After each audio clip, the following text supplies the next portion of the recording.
Hello ऐका ना छगन भुजबळ आणि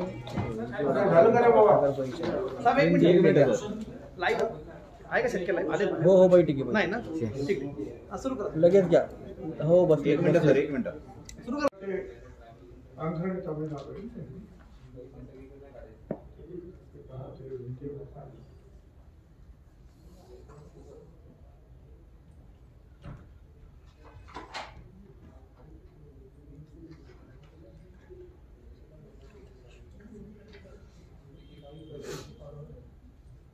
नहीं, जिस तरह ये आंध्र प्रदेश, तेलंगाना और दूसरे कुछ राज्यों ने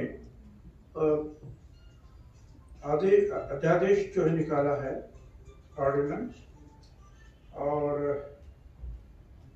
50% की जो 50% की जो मर्यादा है उसको रखते हुए ओबीसी को आरक्षण दिया है और 50% का जो है उसको हम क्रॉस नहीं करेंगे।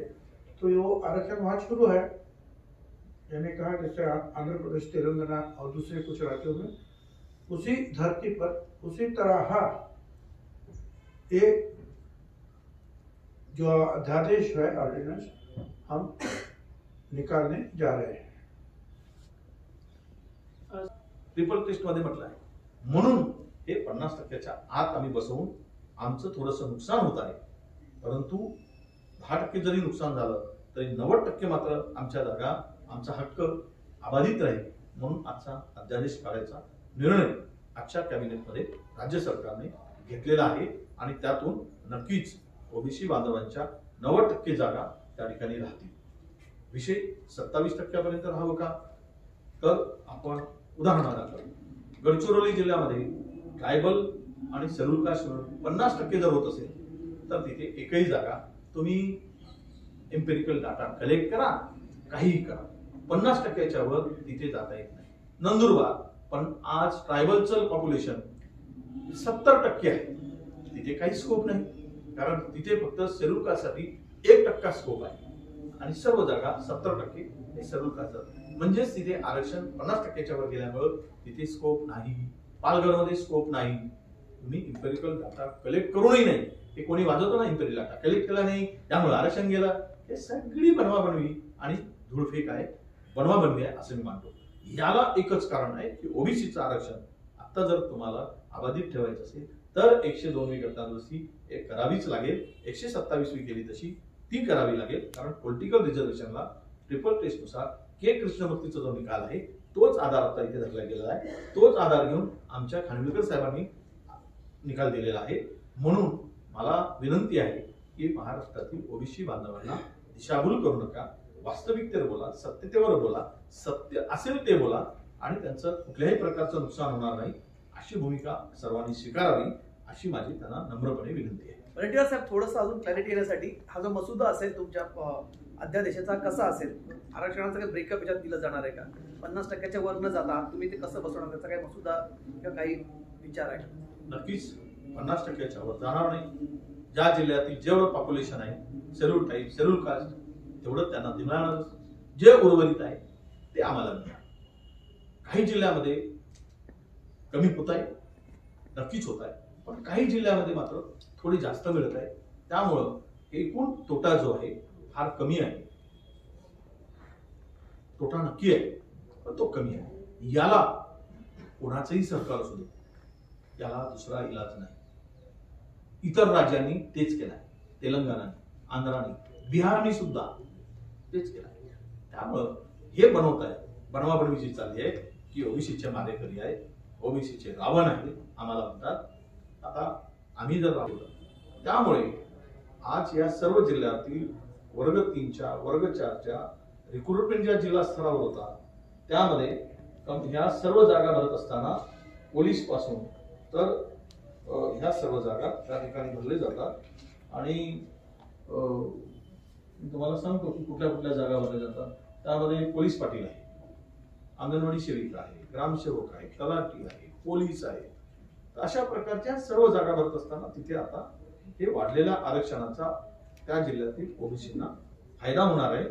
यामध्ये नक्कीच त्यांना नोकऱ्यामध्ये त्यांचा टक्का आता वाढणार आहे. हा एक विषय झाला. माननीय भुजबळ साहेबांनी सांगितल्याप्रमाणे दुसरा विषय जो होता तो आपल्या सगळ्यांना माहीतच आहे की आता आम्ही अध्यादेश काढून एकूणच या आरक्षणाच्या संदर्भात नक्कीच झिरो असलेलं आरक्षण झिरो आज कुठेही माननीय खानविलकर साहेबांच्या बेंचच्या निर्णयानंतर हे आरक्षण खरं म्हणजे दुर्दैवानं झिरो झालं. आणि आज 6 जिल्ह्याच्या निवडणुका लागल्या. त्या 6 जिल्ह्याच्या निवडणुकीमध्ये ओबीसीचा टक्का अजिबात नव्हता. म्हणून माननीय मुख्यमंत्र्यांच्या अध्यक्षतेखाली सर्व विरोधी पक्षाची बैठक झाली. त्या बैठकीमध्ये अनेक सजेशन आले आणि त्यानंतर ही चर्चा झाल्यानंतर आज हा अध्यादेश काढला गेला. आम्हाला अपेक्षा नव्हती की या निवडणूक आयोगाच्या आणि सुप्रीम कोर्टाचे निर्देश येतील किंवा सुप्रीम कोर्ट यांच्यावर सोडल्यानंतर राज्य निवडणूक आयोगावर सोडल्यानंतर राज्य निवडणूक आयोग इतक्या घाईने इतक्या दक्षपणे स्फूर्ती दाखवून या निवडणुका घेईल याची कल्पना अजिबात नव्हती. पण प्रचंड स्फूर्तीनं आणि त्यांना प्रचंड घाई या सगळ्या संदर्भात सुटली होती आणि म्हणून या निवडणुका त्यांनी घोषित केल्या. स्वतः निवडणूक आयोगांचे आभार मानले पाहिजेत की इतकी घाई दाखवली निवडणुकीला. मुळात विषय असा आहे की आज सुप्रीम कोर्टामध्ये सुद्धा 6 आठवड्याची मुदत दिल्यानंतर राज्य सरकारला अजिबात कल्पना नव्हती. तरी पण मागच्या 3-4 दिवसापूर्वी जो निकाल आला आम्ही आमचे वकील त्या ठिकाणी घाईमध्ये उभं केलं. परंतु माननीय सर्वोच्च न्यायालयाने सांगितलं की निवडणुका घेणे हा निवडणूक आयोगाचा अधिकार आहे आणि तो त्यांनी घ्यावा. हे राज्य सरकारचं मत आम्हाला अजिबात ऐकायचं नाही असं माननीय सर्वोच्च न्यायालयाने सांगितल्यानंतर तो चेंडू आमच्या निवडणूक आयोगाकडे गेला. आता या सगळ्या परिस्थितीमध्ये त्यांनी निवडणुका घोषित केल्या. त्यानंतर हा पेच निर्माण झाला. मी मुळात थोडासा कहीं न कहीं जहां पर ओबीसी की जनसंख्या ज्यादा है उस हिसाब से वहां पर डाइवर्ट करके एससी एसटी को कम किया जाए, ओबीसी के सर इस तरीके का किसी भी प्रकार से कुछ भी हो हम 50% का जो कैप लगा हुआ है उसके ऊपर नहीं जाएंगे. इस शर्त के साथ हम इलेक्शन में जाना चाहते हैं और ओबीसी को आरक्षण देना चाहते हैं. क्या लड़ाई खत्म हो गई है या कानूनी लड़ाई तो शुरू रहेगी. हमारी तो लड़ाई जो है ये भाई हमको जो है हमारी एक भी जगह कम ना हो. हमको पूरा 27% चाहिए. अभी हमारे जो 10% भी कम हो रहे हैं वो भी हमको हमारा कम नहीं होना चाहिए. इसके लिए हम लड़ाई हम लड़ते हैं. पण इतर जागा घटणार का याच्यामुळे? इतर जागा घटतील का? इतर जागा इतर जागा ज्या आरक्षणा व्यतिरिक्त जे एससी एसटीच्या जागा ज्या आहेत त्या त्यांच्या ते संविधान त्याप्रमाणे जातील. बाकीच्या 50% जे आहेत त्या आतमध्ये आम्ही आरक्षण देऊ. 50% खाली. सर, कोरोनाची 3री लाट येण्याची शक्यता आहे. त्यातही 144 कलम लागू आहे. अशामध्ये जर निवडणुका लागल्या तर प्रचार सभा घेणं किंवा ती गर्दी या सगळ्या बाबींवर काही चर्चा झाली नाही. आता त्याची काही चर्चा झालेली नाही. खरं म्हणजे कोविडच्या बद्दल जे आहे सातत्यानं जे ॲडवायझरीज वरून भारत सरकारकडून सुद्धा येत आहेत की 3री लाट येणार आहे, काळजी घ्या. म्हणून आपण शाळा कॉलेज सुद्धा उघडताना काळजी घेतो आहोत. मंदिरं सुद्धा आपण उघडली गेली नाही. सिनेगृह किंवा नाट्यगृह सुद्धा आपण उघडली गेली नाही. परंतु आता काही ठिकाणी जे आहे सुप्रीम कोर्टाने आदेश दिलेला आहे की नाही तुम्ही 5-7 जिल्हे जे आहेत 7 जिल्हे काय 6 जिल्हे त्या 6 जिल्ह्याची निवडणूक घ्या. आता सुप्रीम कोर्टाचा निर्णय आल्यामुळे आपल्याला त्या निर्णयाच्या अधीन राहून ते निवडणुका घ्याव्या लागत आहे आणि त्यामुळे हा अध्यादेश आपण तातडीनं काढतो. सर, या अध्यादेशाला कायदेशीर याच्यावर जर चॅलेंज केलं तर तो टिकू शकेल का? असं आहे की ओबीसीच्या आरक्षणाला त्याच्या जन्मापासूनच जे आहे चॅलेंज केलं जातं हायकोर्टात, सुप्रीम कोर्टात आणि शेवटी 9 न्यायमूर्ती महोदयांचं सुप्रीम कोर्टचं बेंच त्यांनी हे ओबीसी आरक्षण जे आहे मान्य केलेलं आहे. पण तरी सुद्धा वेगवेगळे लोक जात असतात, वेगवेगळे निर्णय होत असतात तर ही लढाई सुरू आहे. So, पण टिकू आणि- शकेल का? टिकू शकेल का जर अर्थात टिकेल. इतर राज्यांचं टिकतं तर आपलं टिकेल. नाही, पण ज्याप्रमाणे याच्यापूर्वी जे अध्यादेशाकडनं काढलेले निर्णय असेल, मग मराठा आरक्षणाचा असेल निर्णय, जेव्हा त्याला चॅलेंज केलं गेलं कोर्टामध्ये आणि त्याच्यामुळे पुन्हा प्रक्रिया लांबणीवरती पडली किंवा सरकार आमचे असू तर भस्मासूर कोण आहे हेही शोधून आपण पाहिलं पाहिजे आणि त्याचा नक्कीच ते जनता शोधेल असा मला विश्वास आहे. तर मला एक निर्णय फार महत्वाचा झाला आज आमच्या आपत्ती व्यवस्थापनाचा. कोकणासाठी कॅबिनेटने आज मान्यता दिली 3200 कोटी रुपयाच्या पॅकेजला.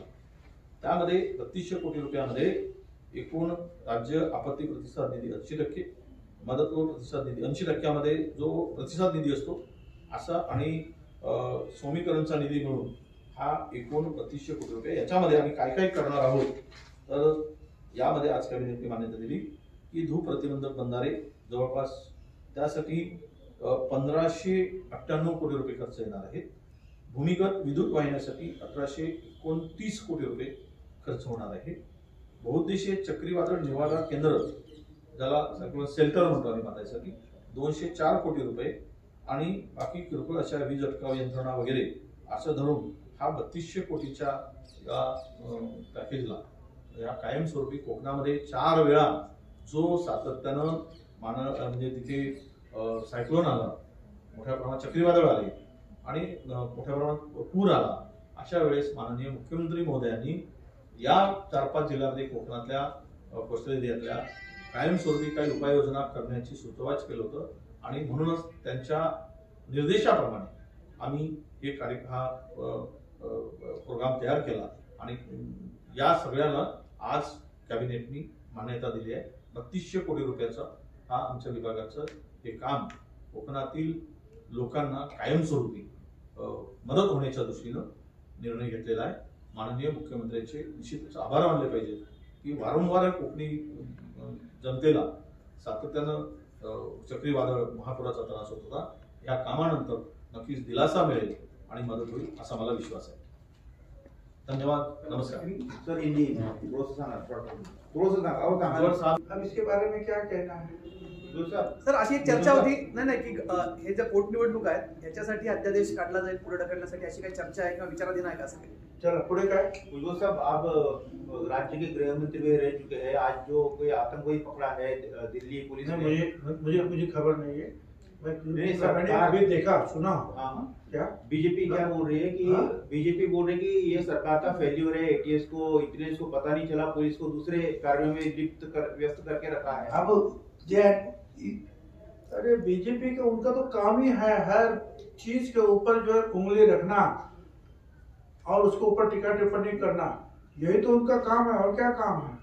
उनके खुद के राज्यों में जहाँ उनकी सरकार है वहाँ क्या हो रहा है वो जरा अपने गरीबा में जो झांक कर देखिए क्या ना. एक सरकार का आदेश है. मुख्यमंत्री ने बलात्कार के मामले के बाद बलात्कार की जब घटना घटी थी साकेनाका की, तो मुख्यमंत्री ने गृह विभाग के साथ चर्चा की थी और कहा था कि परप्रांतियों का रिकॉर्ड रखना चाहिए. तो उसको लेकर भी बीजेपी को आपत्ति है कि ये परप्रांतियों के खिलाफ जो है राजनीति कर रहे हैं और चुनाव को देखते हुए सब राजनीति हो रही है. देखिए ये राजनीति वगैरह का क्या सवाल है? हर बात में जो है बीजेपी को राजनीति दिखती है हर बात. क्या अब ये जो है हो रहा है जगह जगह पर ऐसी दुर्भाग्यवश ये घटना होती है. उसको कंट्रोल सभी ने करने की आवश्यकता. हम भी उसको कंट्रोल करना चाहते हैं. अच्छा, और दूसरी एक बात है कि अभी तक जो है ये कुछ 8 डिस्ट्रिक्ट में जो नौकरियों के लिए आरक्षण दिया था वो ओबीसी का आरक्षण काफी कम हो गया था. 8 ये पेशा जो है कानून आया आदिवासी का उनका बढ़ गया तो हमारा कम हो गया था. तो उसके लिए जो है एक नया फार्मूला कमेटी बनी थी हम लोगों की. तो हमने एक फार्मूला रखा है और वो फार्मूले का जो है यह आज कैबिनेट ने उसको कबूल कर दिया है, जिसे जो है ओबीसी का आरक्षण जहाँ 0% था वह कम से कम 12% बराबर है नहीं बात ये 19% वरती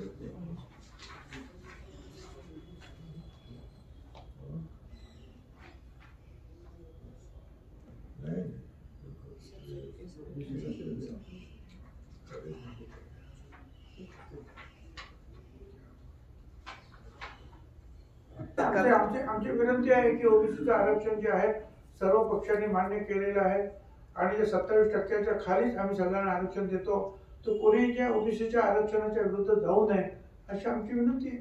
पण मूळ सुप्रीम कोर्टाचा निर्णय जो होता, मूळ सुप्रीम कोर्टाच्या निर्णयामध्ये अडचणीच होती की 50% वरती आरक्षण 52% वरती जात होतं. त्यामुळे पुन्हा अध्यादेशातून जर अशी परिस्थिती निर्माण होणार असेल, पण सांगितलं ना मी, आम्ही 50%च्या अधीन राहून आरक्षण देऊ आणि त्याच्यामध्ये जे आहे 10-12% जे आमचे जे एकूण जे जागा आहेत ओबीसीच्या त्याच्यात 10 ते 12% जागा आमच्या कमी होती, परंतु 90% जागा आमच्या वाचते. साधारणतः जर टक्क्यांमध्ये बोलायचं तर ते साधारणतः आरक्षण किती टक्के असू शकेल? 50% किती % आरक्षण? 50%. आणि आधीची सिस्टम सर कशी होती? प्रत्येक जिल्ह्याच्या तिथल्या टक्केवारी जे आहे ते आरक्षण काही ठिकाणी वाढलं होतं, बरोबर काय 50%च्या वरती गेलं होतं. म्हणूनच काही त्या सुप्रीम कोर्टामध्ये काही लोक गेले, कारण ओबीसीचं आरक्षण तर तेवढंच राहिलं होतं, परंतु विशेषतः या आदिवासी समाजाचं आरक्षण जे आहे काही जिल्ह्यांमध्ये वाढलं, कारण त्यांची संख्या जास्त होती, त्या संख्येप्रमाणे आपल्याला द्या असं त्यांनी सांगितलं. त्यामुळे ते वाढल्यामुळे तेवढ्या जागा ओबीसीच्या कमी झाल्या. सर, पोटनिवडणुका असल्यामुळे अध्यादेश काढला जातोय, मात्र पुन्हा निवडणुका महापालिकांच्या आहेत. हाच अध्यादेश लागू केला जाणार का? हाच अध्यादेश लागू करणार. मग ओबीसी समाजामध्ये चिडीचं वातावरण किंवा संतापाचं वातावरण निर्माण होणार नाही? 10 ते 20% असं आहे की 100% अडचण निर्माण होणार होती, ते आपण फक्त 10%वर निभावलो. 90% जे आहेत हे आपल्याला आपण पदरात पाडून घेतो आहोत आणि उरलेल्या 10%साठी परत आपण लढणार आहोत. बहुसदस्यीय प्रभाग पद्धत पुन्हा लागू ते त्याच्यावर तो विषय आज आला नाही, कारण त्या खात्याचे मंत्री जे आहेत आज आले नव्हते, त्यामुळे तो पुढच्या कॅबिनेटमध्ये तो विषय येईल. सर, धन्यवाद. एक राजकीय प्रश्न है कि जिस तरीके से हसन मुशर्रफ के खिलाफ भी मामला दर्ज करने के लिए ईडी तरफ बीजेपी जा रहे हैं, बीजेपी के नेता जा रहे हैं, इसको कैसे देखते हैं? सरकार को स्पेशली टारगेट करने की किस तरीके से कोशिश हो रही है? उसको क्या देखना है?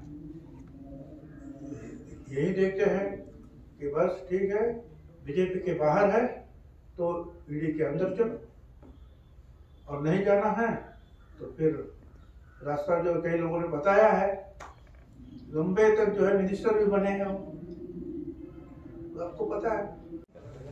बरा सुरू कर सर. साधारणपणे जे आहे ओबीसी आरक्षणाची चर्चा आणि ओबीसीचं आरक्षण वाचवण्यासाठी प्रयत्नाची पराकाष्ठा केली जाते. तसं 23 तारखेला सुद्धा सुप्रीम कोर्टामध्ये राज्य शासनाच्या वतीनं जी केस आपण पिटिशन सादर केलेलं आहे त्याची तारीख आपल्याला दिलेली आहे. दरम्यानच्या काळामध्ये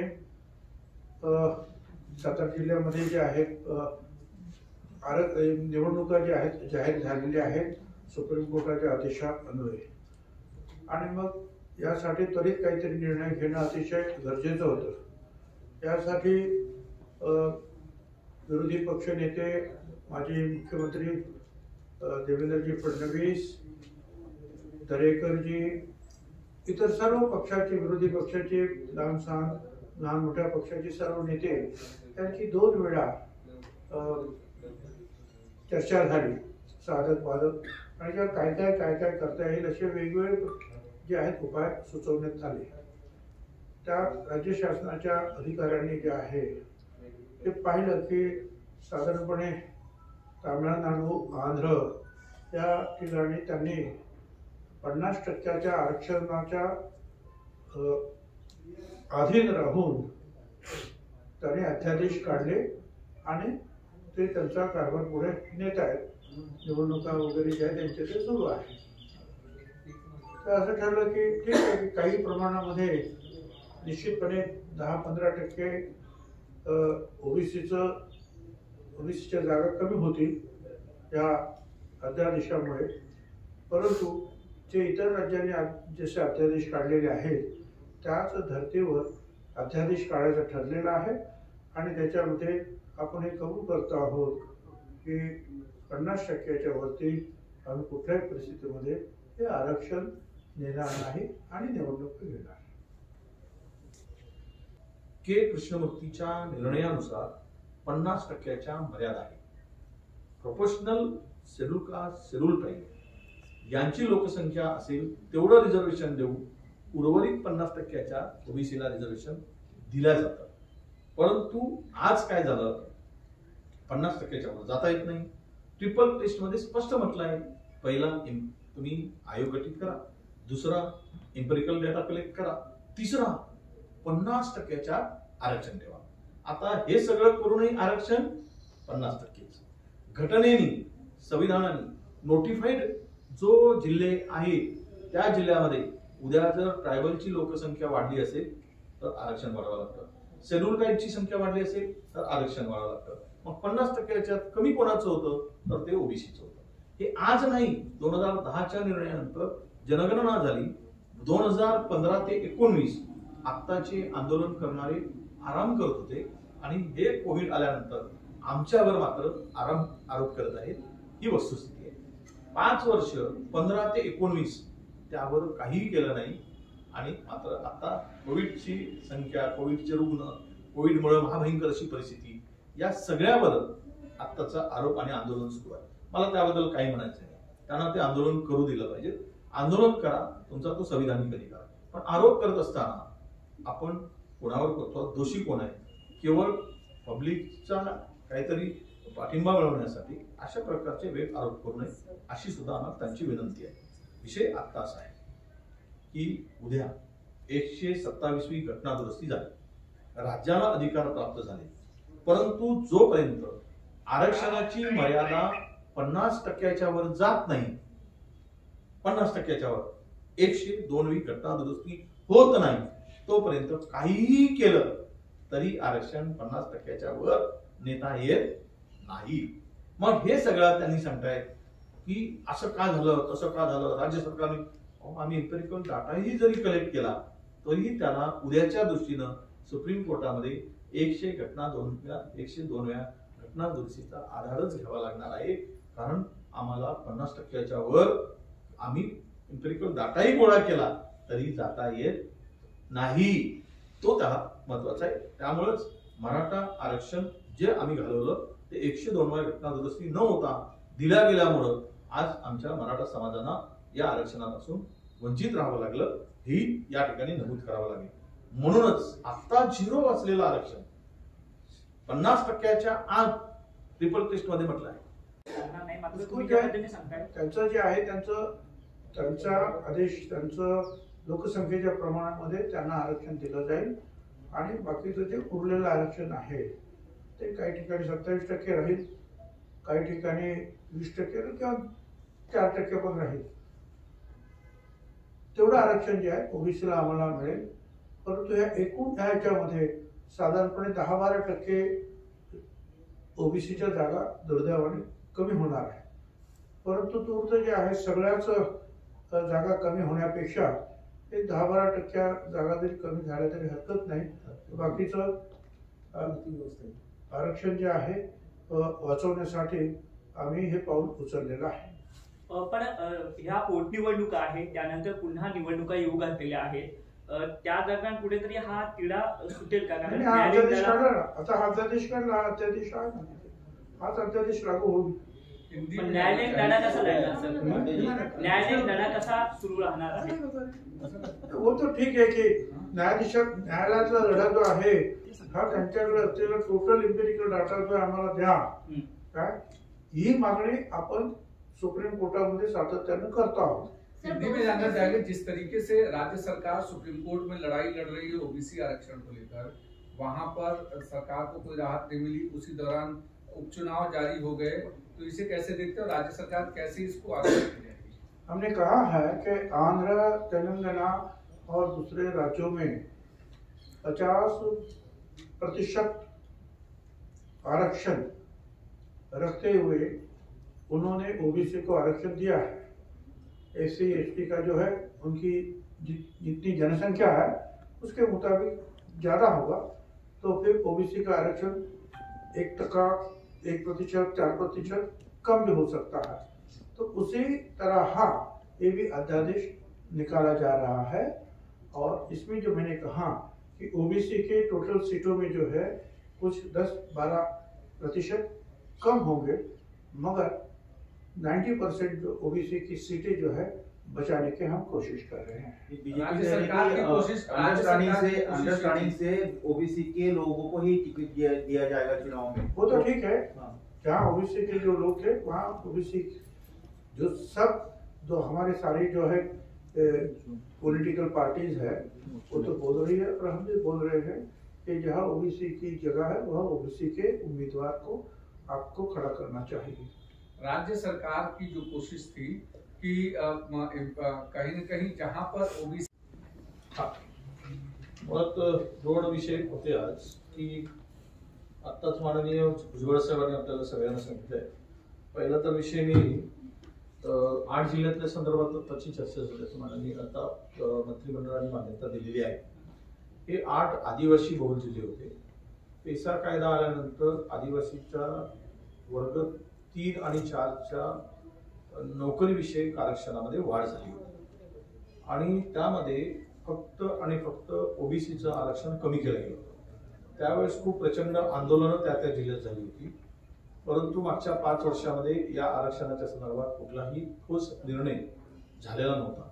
परंतु महाविकास आघाडीचं सरकार आल्यानंतर मी त्यामध्ये मंत्री झाल्यानंतर ह्या जिल्ह्यातील ओबीसीचं आरक्षण कमी झालेलं आहे, ते काही प्रमाणात वाढवलं पाहिजे अशी भूमिका मांडली आणि त्यामध्ये भुजबळ साहेबांच्या अध्यक्षतेखाली समिती गठीत झाली आणि समितीने तो प्रस्ताव आज कॅबिनेट पुढे ठेवला। कॅबिनेट पुढे आल्यानंतर त्यावर चर्चा झाली। मुळात हे 8 जिल्हे आहेत, त्यामध्ये चंद्रपूर, गडचिरोली, नंदुरबार, धुळे, पालघर, नाशिक आणि रायगड असे हे 8 जिल्हे आहेत। या 8 जिल्ह्यातील फक्त आणि फक्त ओबीसीचं आरक्षण कमी केलं गेलं, बाकी सर्व आरक्षण म्हणजे उदाहरणार्थ इतर काही आले होते, नंतर एसीबीसी आला, एसीबीसीचं आरक्षण तेवढंच ठेवलं, नंतर सुप्रीम कोर्टाने रद्द केलं। ईडब्ल्यूएसचं आरक्षण तेवढंच ठेवलं, पण ओबीसीचं आरक्षण गडचिरोली जिल्ह्यामध्ये फक्त 6% ठेवलं होतं, म्हणजे 19% असायला पाहिजे 6% ठेवलं आम्ही। आणि उदाहरण दाखल झालं चंद्रपुरात हे आरक्षण 9%वर होतं, 19% असायला पाहिजे 9%वर होतं। पण संपूर्ण या समितीने अभ्यास केला आणि ते अभ्यास करून आज अंतिम त्याकडे आले। जर ओबीसीचं होत असेल तर थोडं थोडं सगळ्यांचं कमी करा आणि तो ओबीसीचंही त्या प्रमाणात कमी करा आणि सगळ्यांना न्याय द्या ही भूमिका ठेवली आणि अशा प्रकारे भूमिका ठेवून आज ओबीसीचं आरक्षण गडचिरोली जिल्ह्यामध्ये 17% नेलं। त्यामध्ये हे देत असताना 17%, आपल्या 19% आम्ही चंद्रपूर जिल्ह्यासाठी घेतलं। इतर जिल्ह्यामध्ये सुद्धा नाशिकमध्ये 15%, नंदुरबारमध्ये 15%, पालघरमध्ये ओबीसीचं आरक्षण 15%, 4% तरी कमी आहे, पण सगळ्याचा प्रोपोर्शनल कमी करू। पण कारण ओबीसी मध्ये आरक्षण फार कमी होतं ते थोडं वाढवलं आणि ओबीसी बरोबर आदिवासींच्या आरक्षणाला धक्का लावला नाही। आदिवासींचं जे आरक्षण पेसा कायद्यानुसार आहे तेवढंच ठेवलं। त्यामुळे आज या सर्व जिल्ह्यातील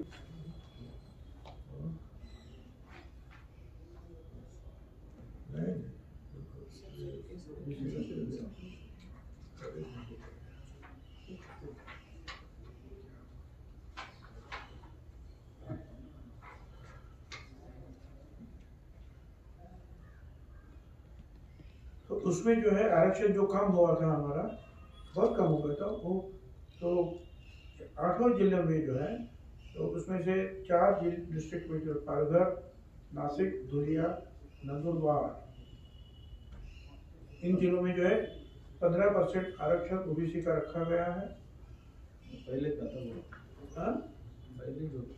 और बाद में जो है यवतमाल में 17%, चंद्रपुर में 19%, गढ़चिरौली में 17%, रायगढ़ में 19%, बाकी जगह जगह जो है 27% है। ये जो है इसके लिए किया गया क्योंकि वहाँ का आरक्षण बहुत ही कम कर दिया गया था पहले का आरक्षण नौकरी का आरक्षण। नौकरी के लिए नहीं, गव्हर्नमेंट जॉब सर मराठीमध्ये सांगा, मराठीमध्ये सर हे मराठीमध्ये सांगा. हे, जिल्ह्यांची नावं असं आहे की हे जे पालघर, नाशिक, धुळे, नंदुरबार, यवतमाळ, चंद्रपूर, गडचिरोली आणि रायगड या जिल्ह्यांमध्ये ओबीसीच्या नोकऱ्यांचं आरक्षण जे आहे हे फार मोठ्या प्रमाणावर कमी करण्यात आलं होतं. याचं कारण हा पेसा कायदा लागू झाल्यानंतर आदिवासींचं आरक्षण वाढलं आणि त्याच्यामुळे हे आरक्षण पण कमी झालं होतं. तर त्याच्यामध्ये आणखी काही सुधार करून जे आता सध्या हे आरक्षण जे आहे हे 15% पालघर, नाशिक, धुळे, नंदुरबार, 17% यवतमाळ, चंद्रपूर 19%, गडचिरोली 17% आणि रायगड 19% एवढं आरक्षण आहे. बाकीच्या ठिकाणी 27% आरक्षण आहे. पण ह्या आरक्षण जे आता आम्ही सांगितलं 15%, 19%, त्या ठिकाणी 5%, 2%, 4% एवढंच राहिलं होतं. तर चुकीचं जे आहे मांडणी झाली होती ती जी आहे दुरुस्त करण्यात आलेली आहे. सर ऑर्डिनन्स साधारणतः त्याचं आयुष्य म्हणजे 6 महिने वगैरे तो व्हॅलिड असतो. त्याच्यानंतरच्या येणाऱ्या निवडणुकीसाठी मग कोणत्या प्रकारची तजवीज केली जाणार आहे? तोपर्यंत जे आहे तो ऑर्डिनन्स हा आपल्या विधानसभेत येईल आणि सर्व पक्षांना तो मान्य असल्यामुळे तो मंजूर होईल. त्याचं कायद्यात रूपांतर होईल त्याचं. आणि या संदर्भामध्ये काही प्रमाणामध्ये फडणवीस साहेबांबरोबर चर्चा झालेली आहे. धन्यवाद. पूर परिस्थितीवर मला माझं आमच्या विभागाचं एक